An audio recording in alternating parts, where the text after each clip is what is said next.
Well,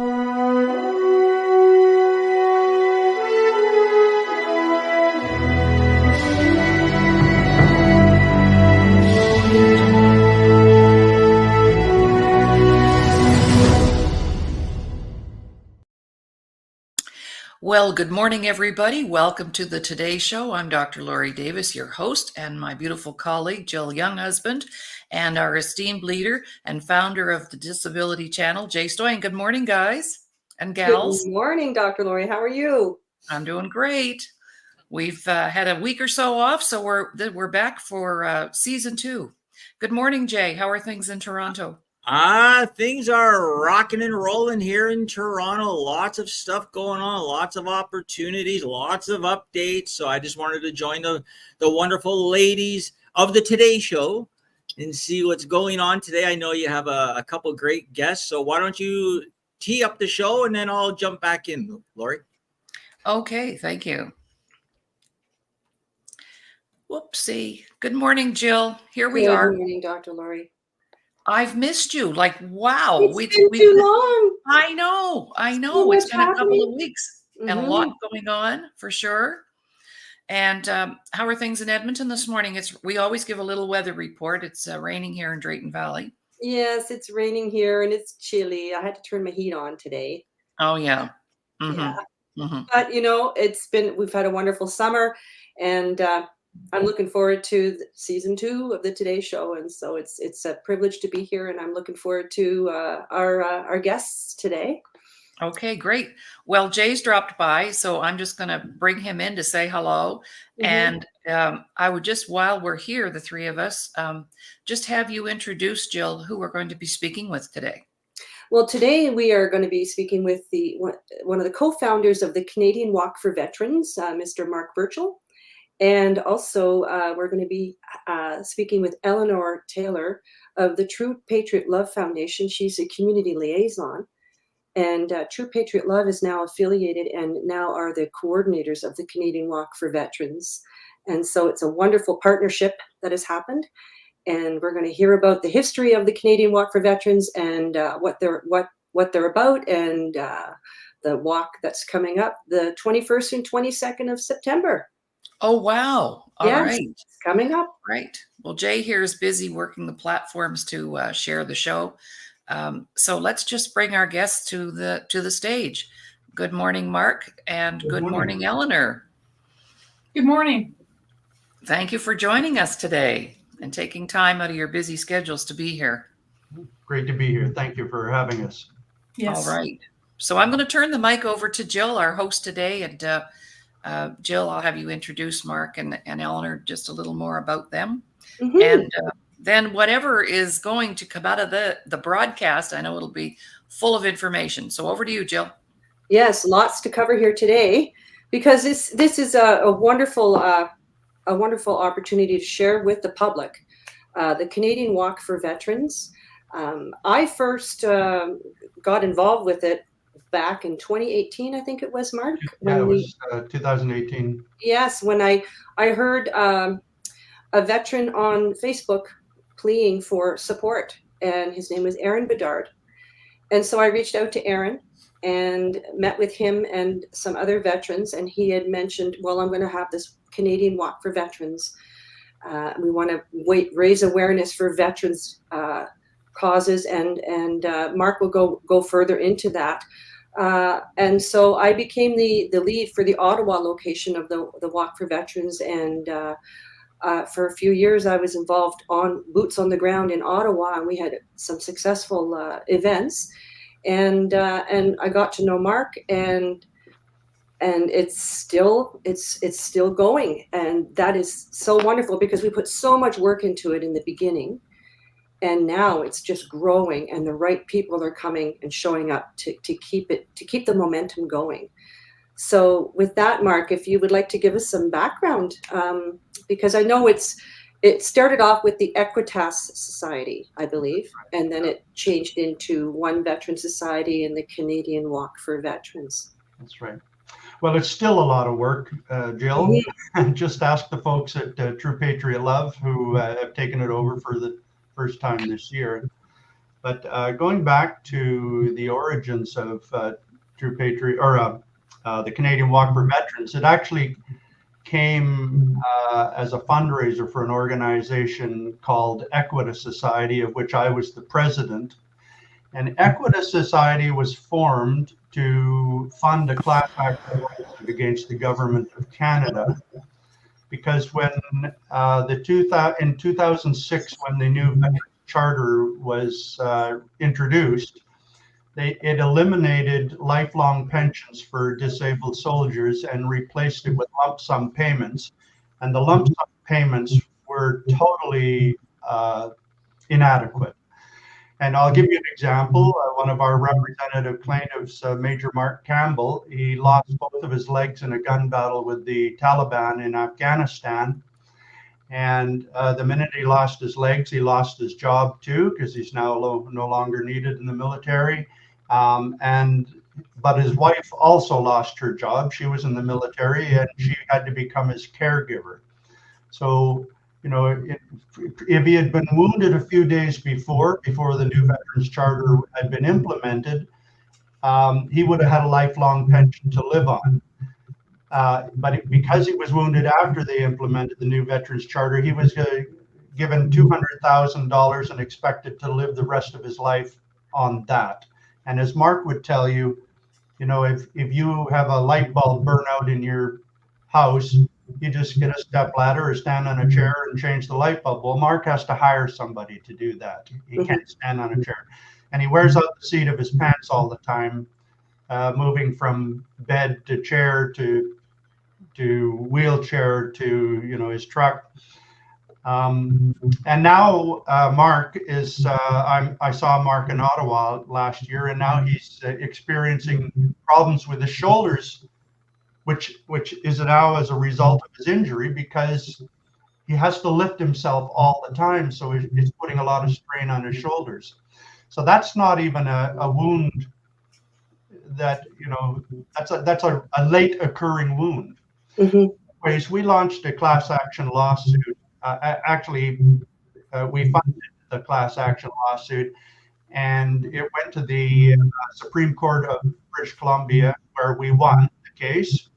The Department of Justice appealed and said, and you're gonna object to this statement that the Department of Justice lawyers said in the court.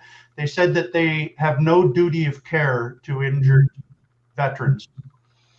And I guess legally they didn't. Of course, we have a moral duty of care, but they were simply putting forward a legal position. Anyway, so we lost the appeal, but the appeal judges said that they were sympathetic with us, and Parliament had unanimously agreed to implement or to the military covenant that we were seeking in our lawsuit. That's a covenant between the people of Canada and our military veterans because of the unique relationship they have with the country. But so Parliament voted in favor of it 100% in 2017, but they didn't legislate it into law. So the appeals court judges said we can only rule based on what is law, and if they truly believe what they voted on in Parliament, then they should implement it into law, and they didn't. So we took it to the Supreme Court of Canada, and they didn't let us pursue it, and they don't have to tell us why. So part of what we did was raise money, but we also did advocacy, and that's why you met Marc Campbell and Aaron Bedard in Ottawa. They were there quite frequently for advocacy. So at one point, the founder of the Equita Society was on an airplane, and he talked to a woman who was doing a walk to raise money. And we thought, okay, well, why don't we do a walk for veterans for Equita Society? And we did it. And we thought we might get, 50, 60 people out, and, maybe a newspaper might come out. We got 150 people out, and we got all of the media stations, CBC, CTV, Global, City TV. I mean, they all came out.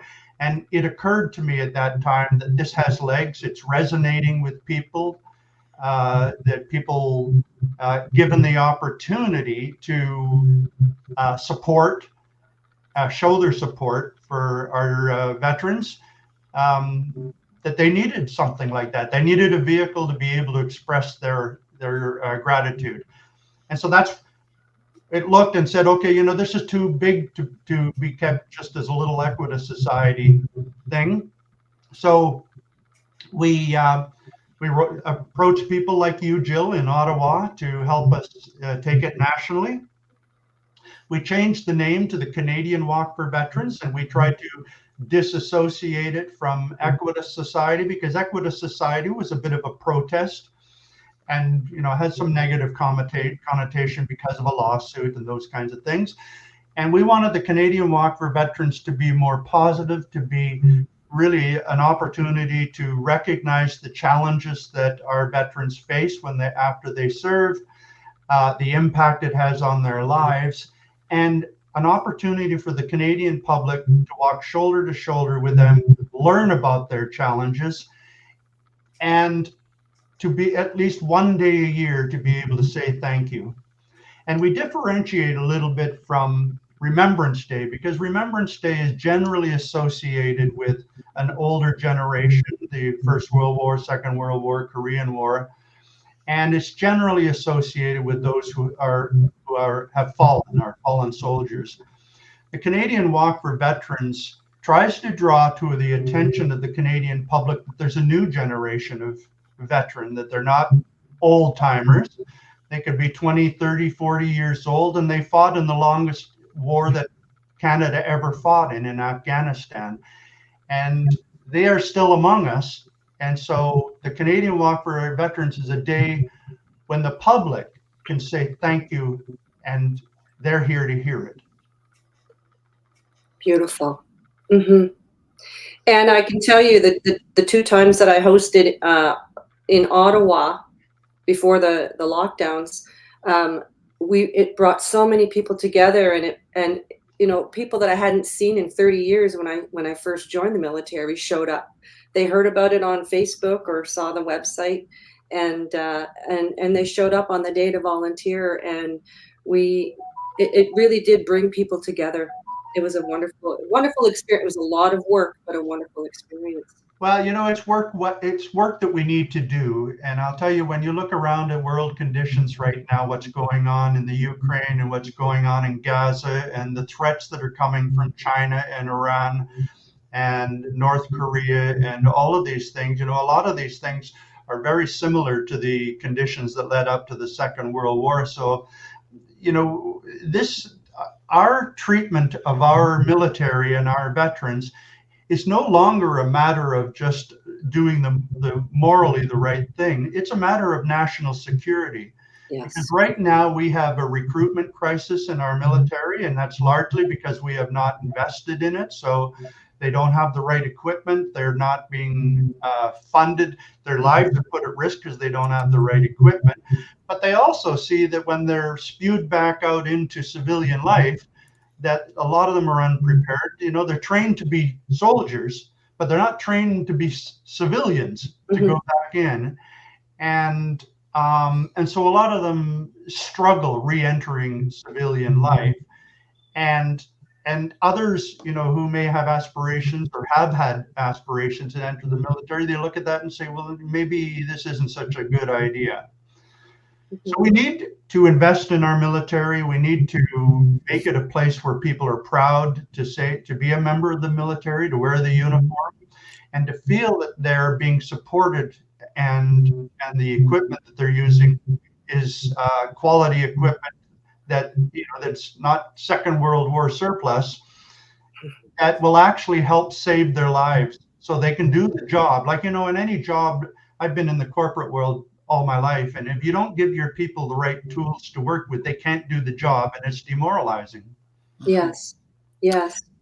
All right, Jill, if you don't mind, we're going to take a little break, and when we come back, perhaps we can switch over to Eleanor. Marc, that was amazing, and probably when we come back, Jay and I may have a question or two for you. And then we'll turn the mic on you, Eleanor. Yeah. You're going to be up next. Jay. Yeah, if I can just before, because I'm going to have to pop off, I just wanted to say, Marc, that was an amazing bit of information. Thank you so much for sharing. That is so important. This is exactly what we do on Thursdays, if not every day. So for sharing that, Marc, like while you've been talking, I've been blowing this up. So this went out to Facebook, LinkedIn, Twitter, Instagram, YouTube. I've been pumping it out as you've been speaking. So I want as many people to see this. I'm going to have to hop off, but before I do, I just want to give a couple updates if I may. So our 50-50 is going great. Everybody can donate $5 in Ontario. It's for Ontario 50-50 license through the Veteran House Alliance International to support our employment program for veterans in Ontario. I'm also giving some updates for the Invictus Games. Things are going good. We're creating job opportunities out in BC for February 2025. And I have a special creative explosion. So what we're doing now is we're going to be creating a video showcasing veterans, and the slogan's going to be, where's the slogan? The slogan is, show some love, save a veteran. Nice. So that's what we're going to do. So show some love, save a veteran. We're going to put the TDC theme song to it, and we're cutting clips from all of our veteran-related shows. So we're going to be implementing footage with my instrumental song, with the slogan, and it's going to go to the Invictus game. So we're going to showcase around the world. So I just want to let everybody know. So you guys might be in the video. You never know. Might be in the video. Yeah, we're super excited. So Laurie, again, thank you for the time, letting me crash your show. I really appreciate it. Okay. Have a great one, guys. We'll talk to you later. Bye-bye. Thanks, Jay. Bye-bye. The day is set. Join us October 12th, 2024 at Carrigan Arms for our next fundraiser. Introducing Veteran House Alliance International Monthly 50-50 Raffle. Purchase your ticket today, link on display, and have a chance to win cash and help a great platform supporting veterans. Welcome back, everyone. You're watching the Today Show. I'm Dr. Laurie Davis, your host, and my esteemed colleague, Jill Younghusband, with our two very special guests today. And we do our little 30-second snowflakes flying up into the air, just to share with people that we do have opportunities for advertising if you have an upcoming event, a book, a product, a service, and we have a heck of a deal. So we can have you featured on all of our shows. And presently we're streaming live on all of those platforms that Jay just mentioned, as well as my personal Facebook page, which is Laurie Davis, and also on our YouTube channels. So over to you, Jill, and take it away, my girl. All right. Thank you very much. So yes, we're back on the Today Show, and today we are featuring the Canadian Walk for Veterans. And we have co-founder Mr. Marc Burchell coming in from White Rock, BC, or Surrey. Mm-hmm. Where are you? It's Surrey, South Surrey, White Rock. They're coming. All right. And then we also have Eleanor Taylor from the True Patriot Love Foundation coming to us from Halifax. And so Marc gave us a wonderful background as to how the Canadian Walk for Veterans came to be. And fast forward now from 2017 to 2024, the Canadian Walk for Veterans became a nonprofit society. And now there's a partnership with the True Patriot Love Foundation. So Marc, do you want to just share with us how this all came about? Well, actually, as you can tell, I'm getting on in years. And, I've been doing this all my life, growing businesses and, really growing the Canadian Walk for Veterans to be a national walk all the way across the country from Courtenay, BC, all the way to Halifax and points in between. It's very much like building a business, and you have to have all the same things, the infrastructure and all that. And it takes a lot of energy and time. And I'm just finding that I'm a victim of our own success, because it's grown so big that it was getting too big for me. Mm-hmm. And in 2022, we had worked with True Patriot Love when we donated the net proceeds to the True Patriot Love Afghan Resettlement Program, where they were helping Afghan interpreters and their families settle into Canada. And so I knew True Patriot Love. They came back to me afterwards and wondered if we would like to partner with them. And at that time, there was another organization that we had talked to about it. And I said, well, I've kind of, committed to them. And then that didn't work out. And then when Sarah from True Patriot Love was out here working on the Invictus Games in Vancouver, I asked her for an appointment, and we sat down for breakfast together in the Vancouver hotel. And I thought it was going to be a bit of arm twisting to get them to take over running the walk across the country. And she said, well, as a matter of fact, we tried to do it once ourselves and found we couldn't do it as well as you. So we gave up. So yes, we would very much like to do the Canadian Walk for Veterans. But so that was a big relief for me. So we've been working now this whole, they confirmed that in January. So we've been working together, trying to pass the torch over to them. And I have to say that they're doing an excellent job. They've maintained a lot of most of the things that we put in place. So they kept the structure, and they also kept the values, because it's not about raising money. It's about raising awareness and helping those who have served our country. So we do raise money, but that's not the main purpose. The main purpose is to create awareness, to draw attention to the challenges that to the public, that are challenges that our veterans face. But when we raise money, we donate it to different organizations throughout the years. And we've done service dogs, we've done camps, where they help with PTSD. We've donated to a number.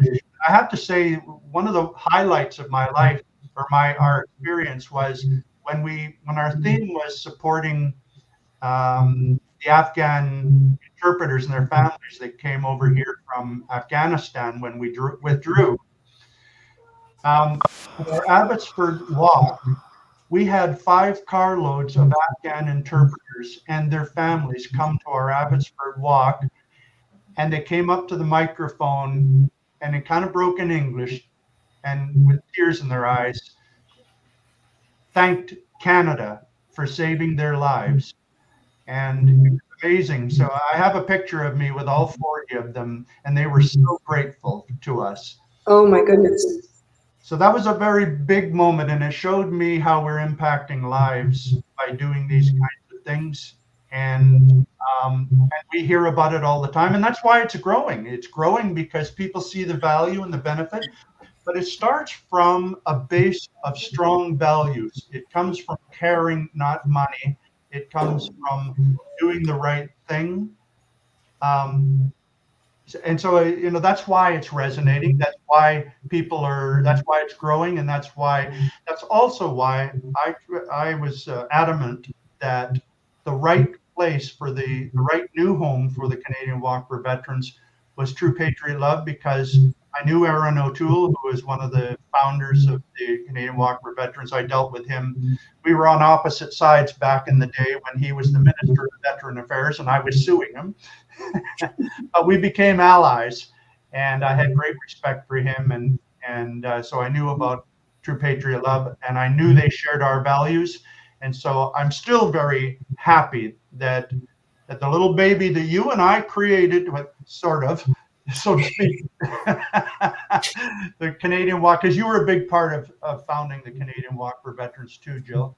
But I'm very pleased that it's gone to the right people and they're doing the right things. Wonderful. Thank you for that. And so now, welcome Eleanor Taylor with the True Patriot Love Foundation. Thank you. And so, Eleanor, being a community liaison, I see you have a variety of programs under the umbrella of the True Patriot Love Foundation. And before I get into sort of True Patriot Love Foundation, I came to work at True Patriot Love Foundation 2 years ago, and I lead outreach and advocacy. But I'm a veteran. I served for 27 years myself, and immediately after I transitioned, I dove into the Afghan resettlement effort. And so I was amongst the many veterans who were working with Afghan interpreters to try to get those interpreters to Canada. And Marc, I remember back in 2022 hearing for the very first time about the Canadian Walk for Veterans and just being like overwhelmed with gratitude that there would be veterans across Canada willing to come out and support this effort. And so I just want to say on behalf of True Patriot Love Foundation, how grateful we are for all of the work that you and Jill have done to establish this important community building activity, this opportunity to raise awareness, to advocate, and we are grateful for your trust in allowing us to take the torch and continue it. So like we couldn't be more pleased to be taking this on, and we'll steward it with great care. Well, I am absolutely very comfortable because so far you've put your money where your mouth is, and I, it's progressing very well this year. It's almost seamless. Nothing's ever completely seamless. No, it will be, but it's almost seamless. And the results, we're following the results. I'll just give you a little update. Last year we raised $36,000, which was the most we'd ever raised. Wow. We're sitting at $36,000 right now with a week and a half to go. Well, awesome. The goal is 50,000. So, Eleanor, can you share with us how, the details regarding the walk? Yeah, well, perhaps what I could do is first just talk broadly about True Patriot Love Foundation. Absolutely. And I got to be completely honest. I'm not part of the team that's leading the details of the walk. So I'm going to participate in the walk in Halifax. I've signed up and registered, and I'm going to be doing my own fundraising. I mean, I understand how it's going. I know from a True Patriot Love perspective, we really wanted to support Marc, you and Jill in making sure that we made it, push it national, as many communities across Canada as possible to continue on your efforts. And so there are walks all across Canada. If you go to the website, are we able to share kind of that website here? Yeah. It's in 15 cities, but you can also walk virtually. And we've had walkers walking virtually in as many as 150 other cities. Mm-hmm. So it truly is a nationwide event now. And one day our goal is to have it the same size as the Terry Fox Run or the Run for the Cure, so that every city has an in-person event and it becomes a big day. And actually, I'd like to see it one day as a national holiday, recognizing those who have served our country and thanking them while they are still among us. Mm-hmm. Mm-hmm. And again, it's the 21st and 22nd of September. It's a weekend. Saturday, Sunday. So it's coming up, and yeah, the CanadianWalkForVeterans.com. You can register online, and yeah, you can walk virtually, or there, as Marc said, there are 15 locations with various timings. So check out the website. But Eleanor, yes, please, let's talk about the True Patriot Love Foundation. Yeah, so True Patriot Love is Canada's national foundation supporting serving members, veterans, and their families through every stage in the journey.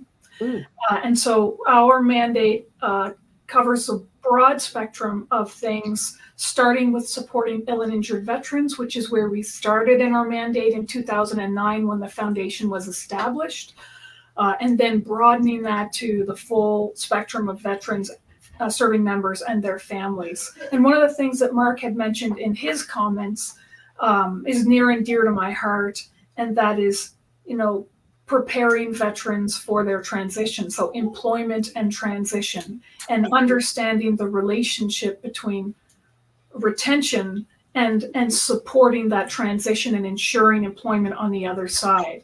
So some of the programs that we work on in the foundation include employment and transition work. We are also leading a veteran volunteerism initiative, which again, Marc's work is illustrative of the power that volunteerism can have across Canada, and how veterans, and when people work together with veterans and for veterans, we can make a difference in communities. So the Veteran Volunteerism Initiative. We've also recently developed something called the Veteran Hub, www.veteranhub.ca. And that's really an interactive map that allows veteran organizations or veteran serving organizations across Canada to register an event or a service, so that, you know, when you get posted into a new place or you move into a new place, you've got a place to go to click and see what resources might be available in your local community. So we just built that, it just went live last September. It's been live for almost a year. And we're looking at growing that with an employment overlay, so we might see veteran friendly employers on that map as well.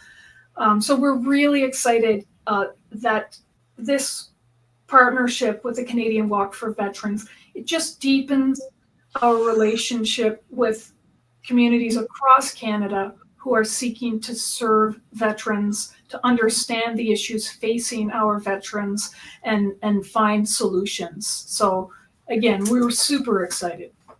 Oh my goodness, what some great information. I hadn't heard of Veteran Hub. So Yes. This is a great networking opportunity here, because yes, a lot of veterans come together to support other veterans. And Well, it's a family. You know this yourself, Jill, when veterans, they're part of a big family when they're in the military, and when they leave the military, they feel detached from the family that they've been part of, and they go through a period of disorientation. Mm-hmm. So we need to not just support them when they're serving the country, but support them when they leave, because they go through a lot of trauma just from being spewed out of the military, into this new world called civilian life, which really they need some training to re-enter civilian life. There's an orientation that's needed, just to figure out your own health care, dental care, because in the military it's its own little structured culture where everything is they look after everything. There for you. Mm-hmm. They look after everything for and you. And now you have to look after yourself. Mm-hmm. There should be some sort of concierge. And I've always advocated at Veteran Affairs, there should be a concierge service that kind of directs them. Because right now, the way it's set up at Veteran Affairs, you have to kind of know what you're looking for in order to get it. Mm-hmm. And a lot of the advocates that I know, advocate veterans, they advocate on behalf of other veterans that don't even know how to manage and navigate the complexities of veteran affairs. And so they actually go in and say, does this veteran, is he entitled to this benefit? And they say, yes. Okay, well then give it to him. How about this benefit? Yes. Okay, then give it to him. But why don't they offer it? Right, you have to do the research. You have to dig for it. You have to dig for it. And I can relate to that, because there are benefits that I am now receiving that I could have applied for years earlier. Mm-hmm. And I hear that all the time. Mm-hmm. Mm-hmm. And it was through another veteran that I found out about these benefits. And now now I've got the support I need, but it was a struggle for a number of years. Remember, a lot of veterans suffer from PTSD, and they're not equipped to do that kind of digging. Mm-hmm. And they just are so frustrated and give up. And sometimes those are the kinds of things that lead them to the thoughts of suicide. Mm-hmm. And living on the street. Go ahead, Eleanor. Well, I was just going to say that opportunities for veterans to gather, or serving members to gather, and it does generate those conversations where people can tell each other. Yes. It would be great. The concierge service, can be improved, but just creating opportunities for people to come together and say, hey, you know what, you are eligible for this benefit, and this is how I applied, and this is who helped me. Again, this community building that comes organically as a result of events like this. It's a big piece of it that I think helps. Absolutely. I just spent a weekend in August with 3 veteran lady friends of mine, and we spent the afternoon on the deck talking about benefits. Oh, I didn't know that. And we've all got all these skills. One is a medic, one was a logistics, one was a supply technician, I was admin. So we all put our heads together and we're like, okay, I need to contact Veterans Affairs and get a summary of assessment for all my coverage. I didn't know that was available. Just little things like that, you know. I sat in on a few times there's a group of veterans here in Vancouver that get together on a regular beer. It's true. Get together on a regular basis for a beer, and they share with each other, you know, the information and the benefits that they are entitled to, and in some cases, one will become an advocate for another to represent them, to dig out those benefits. But what a shame that those benefits aren't just forthcoming. And you know, here I want to say this because this is very significant. You know, the government is very good at making announcements about how much money they're going to invest in veteran affairs. They do this every year, big announcements. But every couple of years, they return about $1.7 billion of unspent money back to Treasury. Well, that money should never go back to Treasury. It should go to the veterans that it was promised to. So we hear all the times of veterans being turned down for education, for example, or other benefits. Well, none of them should be turned down for the benefits they need to be able to come back and live a good life after serving our country and putting their lives at risk and facing the challenges. And it's not just them that face those challenges. It's everybody around them, their families. In fact, many of the families face bigger challenges than they do. You know, they don't know if their loved one is going to come home from some horrible place. When they do come home, they're often a bit broken. Yes. And need a lot of support from those at home. So, you know, it puts a tremendous strain on those at home too. Absolutely. Absolutely. And there was something I read, I think it might have been on the True Patriot Love website, that children of military families have more mental health challenges than civilian. Yeah. Significantly higher percentage of mental health or diagnosed mental health problems. Yes, and, because of the stress and the worry in the home when the family member is deployed. And it's yes, when the family member is deployed, as you would know, and also when a family member comes back and is ill, and the impact that can have on the home and the strain that it puts on the parents and what the children have to deal with, and then of course the consequences of moving and moving and moving and moving. I can relate. Yeah, exactly. So some kids thrive in it, and some kids it's the worst thing for them, and it's a consequence of service. They didn't sign up for it, and yet they pay the price. So we owe them. Yes. We owe those. We as a country be bending over backwards to make sure that we reward them for their service, not penalize them for their service. They shouldn't have to face these kinds of challenges without help. I mean, they're going to face challenges anyways. They see horrible things when they're deployed in some of these places. I mean, as a peacekeeper, that's one of the most dangerous positions you can be in, because you're not even allowed to fire back unless somebody fires at you. So, you know, shouldn't we as a country, morally, shouldn't we be supporting them to the maximum, even if we have to over support them? You know, that's better than under supporting them. And you know, many veterans I know who come back and they're okay. They become very valuable members of our society with good, thriving businesses, and you know, their military experience has served them and serves the community when they come back. So we need to support them. They have so much to give, but they have so much baggage they're carrying. We need to help them carry it. You know, one of the things that just last week I attended an event where corporations were trying to figure out ways by which they could better support transitioning members. And, you know, one of the things that was talked about is that the enormous value that people bring from the Canadian Armed Forces with their array of different experiences and leadership training and experiences.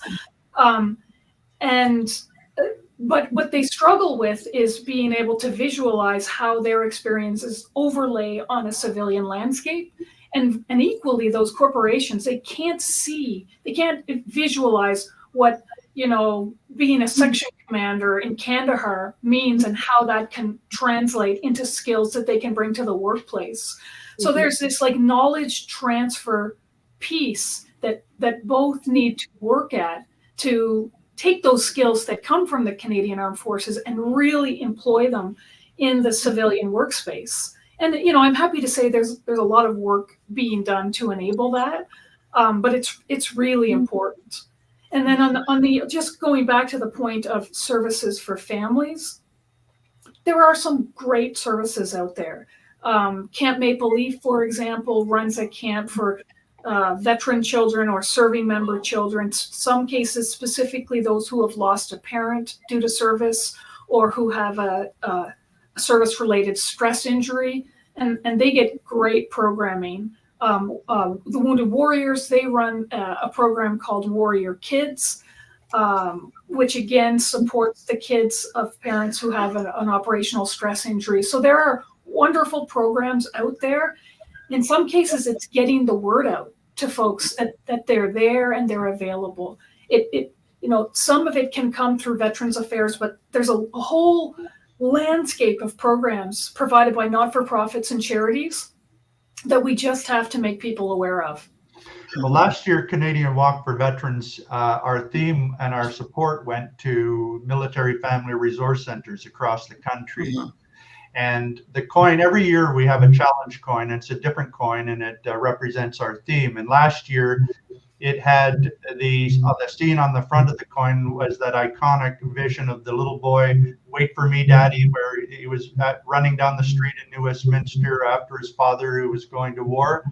And then on the back, it said "Heroes of the Home Front," because it was about paying tribute to military families, those heroes behind the heroes.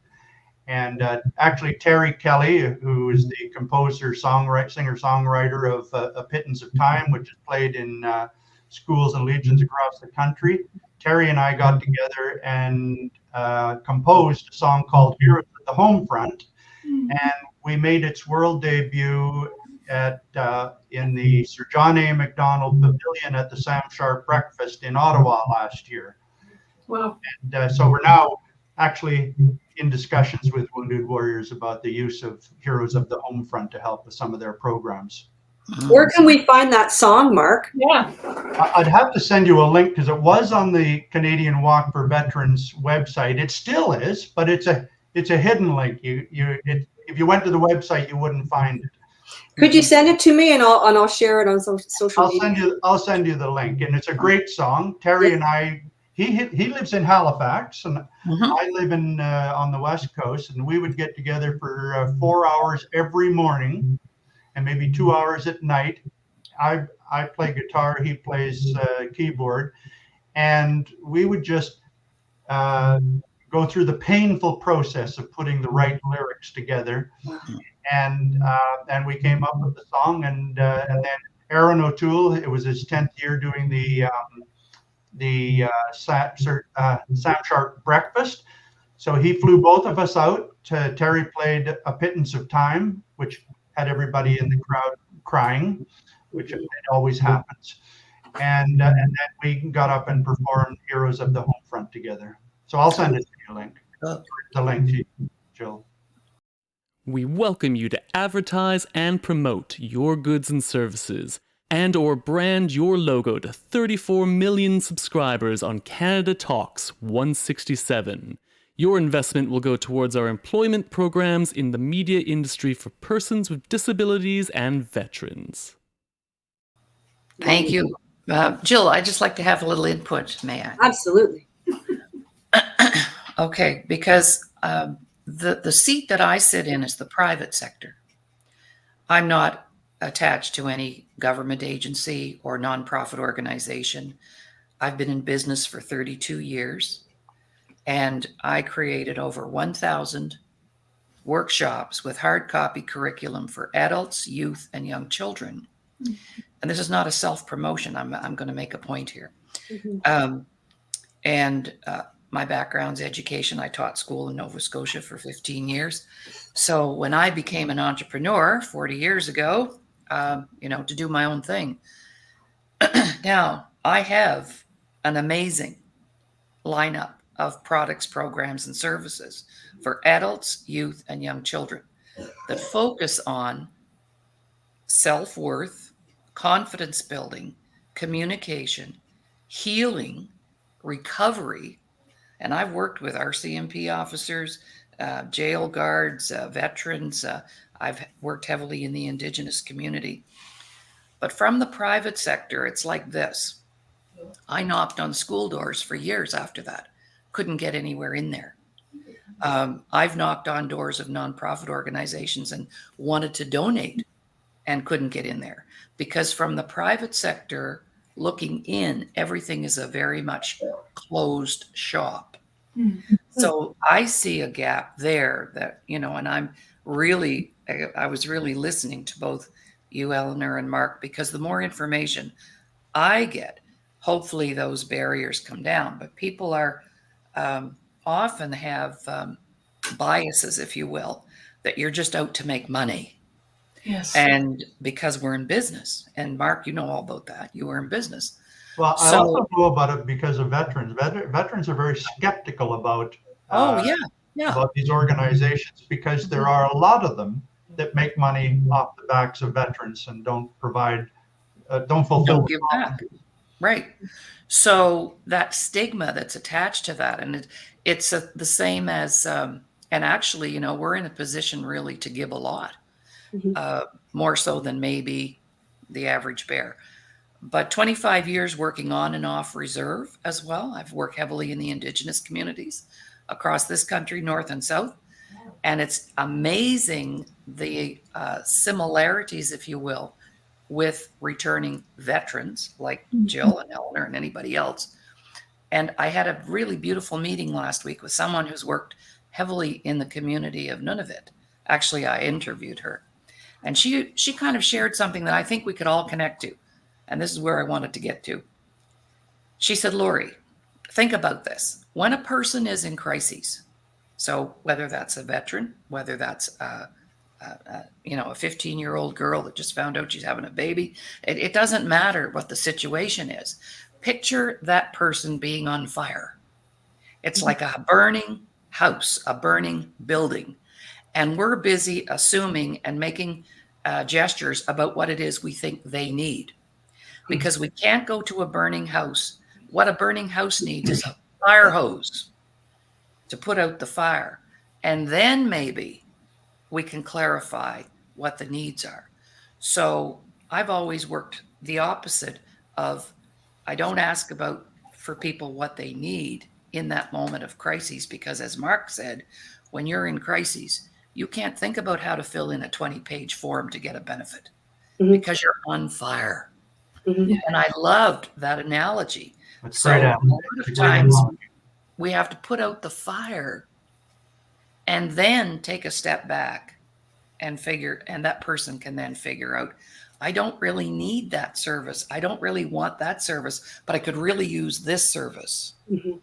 And when it comes from them, they then become empowered to take action towards getting well. Yeah. And that's what we do. We're in the recovery business. And the key word for me is empower. Right. Okay. And get my power back, because how debilitating is it to be a hero one day and a disabled, injured person the next day that can't feed his family? That has to be debilitating, more so than the injury itself. So those are just my comments back to you. And I like the phrase empower too, because I think when people enter into crisis, they also are disoriented. Absolutely. They're on fire. They're there because they've never been there before. That's right. And they don't know how to find their way out. That is correct. So that's what I do. We've been doing that for 32 years. And I've been a benefactor of your program, Laurie. I'm taking I'm participating in workshops, but your core, reclaiming self-worth program that I took with you has been life-changing for me. And this isn't to promote Absolutely. my business, by the No, way. I'm but not going it's to be shy about that right. because I hear the same things. I do 5 shows a week, Mhm. and it really doesn't matter with whom we're speaking. It's usually around a community that is facing huge challenges. Mhm. And my dad was a veteran, Marc. We mentioned that earlier. My dad was a World War II veteran. And I was the eldest child in the family. There were 3 more after me. And by the time I'd finished grade 12, I'd been in 13 schools. Wow. One year I was in 3 schools, which for me was an experience that I drew from because I was the oldest in the family. Plus, my dad drank. And the only thing he and my mom ever fought about was alcohol. They were married for 67 years. I was so blessed to have them. He was my hero.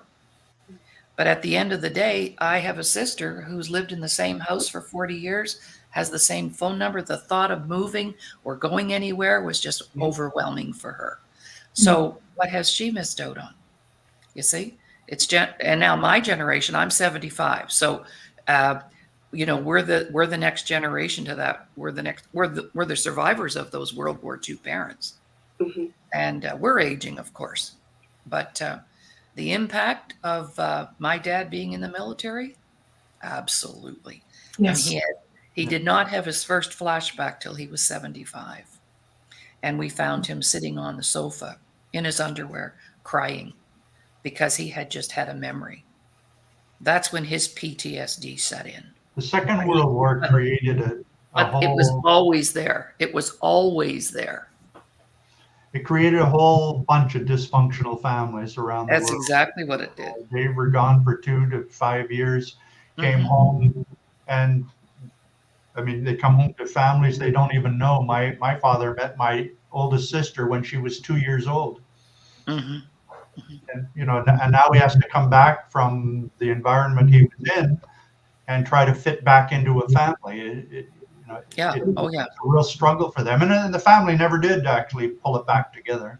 No. So I But just I want really to want mention to one tell you. thing. May I? Yeah, go ahead. Laurie? When we broke the Canadian Walk for Veterans away from Equita Society, we named our new society One Veteran Society. And the reason we named it that is because we saw all the good work that was being done by a multitude of different veteran organizations across the country. And we thought if we could all just pull together and work together and bring our common concerns and our mix of skills together, imagine how much we could do if we worked together. Oh, it would blow your mind. World tends to work independently of each. I don't know if there's a feeling of competition or I don't know what it is, but I just believe that, and our goal for the Canadian Walk for Veterans was to give an opportunity for us to bring other organizations into it. Like we didn't feel like we owned it. We feel like it was our responsibility to share it. Yes. And that's why we donated the money to different organizations around the world. And that's why we around Canada. And that's why we created relationships with other organizations like True Patriot Love. Mm-hmm.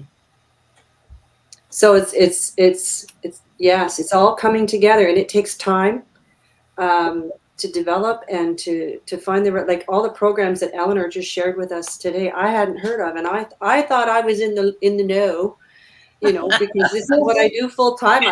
My radar is always out there. So it's a wonderful opportunity to share this information today. It's just great, and I know there are people watching who may step up and reach out and provide more support moving forward. Yes. I mean, like a couple of things. One is, couldn't agree more, Marc. Like the collaboration is what gets us somewhere. And our feeling around outreach is that, the more the better. the more we can sort of share what's happening, the more oriented people will be to be able to do things that really make a difference, so that we're not working on the same things. So the Veteran Hub that we've built, it's totally free of charge. We want anybody's program to register there, and we take an opportunity with our newsletter to take a new organization every month and promote it. And across the country, different organizations promote it, because no one can do it all alone. Right. And we are in a great place to be connective tissue between organizations, and we're pleased to take on that role. But like you said, Jill, every day I learn about a new organization doing something incredible. Like only a few weeks ago, I learned about fishing on the fly here in Nova Scotia with folks who had served with me in my regiment, who are out there taking veterans fly fishing for a weekend, and making a big difference. And these kinds of initiatives are happening everywhere. So collaboration is key. Yes. Well, we have a friend who's going out whale watching this weekend in Nova Scotia with a veteran sponsor. Another veteran friend of ours. Yes. Unfortunately, I'm going to have to cut out here. Yeah, we have to go too. Oh. Yeah, we're overtime now. So thank you so much, everyone. Really appreciate it. Would love to have you back another time. And we have other shows that we could have you on as well. So a real pleasure meeting all of you. And I'll just close things down right now. And thank you so much for being here. You've been watching the Today Show here on the Disability Channel. Jill, thank you for an amazing job. And all of the great information, Eleanor and Marc, much, much appreciate you. And thank you for being here. Thank you. Well, thank you for having us. Thank you so much. It was a pleasure.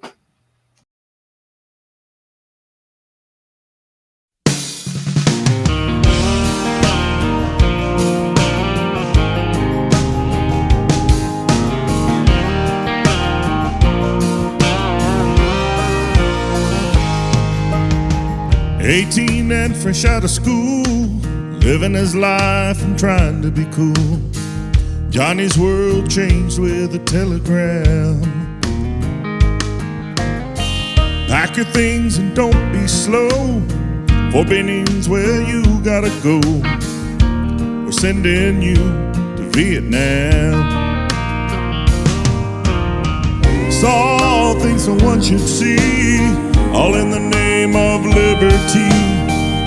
Several friends would pass away. Return home a different man, wondering why he's alive in God's plan. Thought ending it all was the only way. Don't let him be a 22. Gave his body and soul for the red, white, and blue. When his world crashes down, he needs some help to see life through. Don't let him be a 22. Susie was an ex-prom queen. Mommy and Daddy gave her everything, but her eyes were opened on that September day. She watched those silver towers fall, knew she had to heed the call. Marine Corps blues were the way. Got sent to Afghanistan, where an IED took her legs and hands. Living a life with many surgeries. Times got hard and bills piled high. Disabilities were denied. How can she live with these injuries? Don't let her be a 22. Gave her body and soul for the red, white, and blue. When her world crashes down, she needs some help to see life through. Don't let her be a 22. Men and women who take a stand, protecting our homeland, away from their husbands and wives.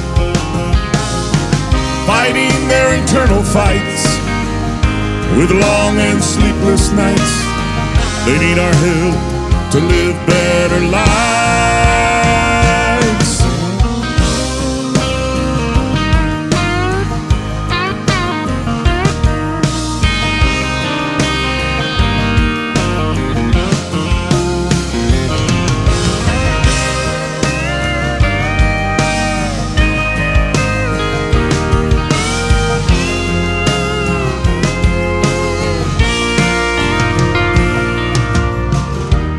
Let us be a 22.